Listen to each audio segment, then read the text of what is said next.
Hi Linda, all right, so this video is for you.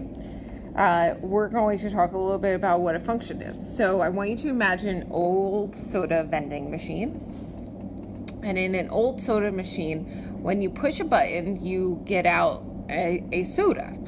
And they've recently changed these soda machines because they wouldn't function properly, right? If sometimes when they were broken, when you would push one of these buttons, you would actually get out two sodas. And that's a non-functioning soda machine. So the idea about a function is that when you put something in, so when you input something in, you get something out. And you only get one thing out for every input. And if you don't get that, then it's not a proper function. We call those things relations. Now, all types of graphs are really relational graphs. You're looking at inputs and you're looking at outputs, but a function is a specific type of relation where you have exactly one input for every output. And what you see here is they're asking you to determine first the domain and range, but it's also asking you to determine whether or not it's a function. So if I look at all of these points, I look at the 2, I look at the -1, 0, -5, I notice that none of my inputs give me out a multiple output. Now, if there was another value in this function, for instance, -2, 5, this relation is now not a function because the value of -2 is giving me out 5 here, but it's also giving me out 3 here. Make sense?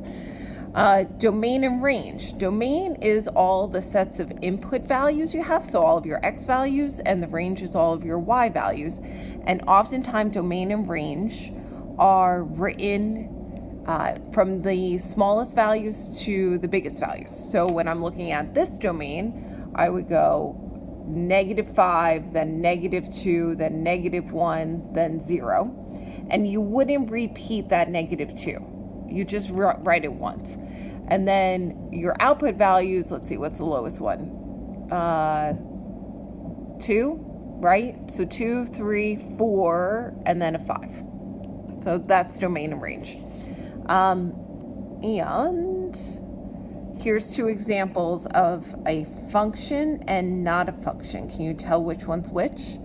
Do you notice how here and here there's 2 outputs for every one input? You're inputting 0, you're getting out 1, and you're getting out -2. So this is considered not a function. And then here, this one is a function. And there's something called the vertical line test, which is just a way of testing to see if it's a function. So you draw a vertical line as long as it only hits one point. Oh, what? This is not a function either. I didn't notice that second point.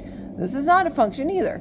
But the vertical line test, if you throw a line through it and it only passes through one point in every location, then it's considered a function. So stay tuned. I'm going to send you another video.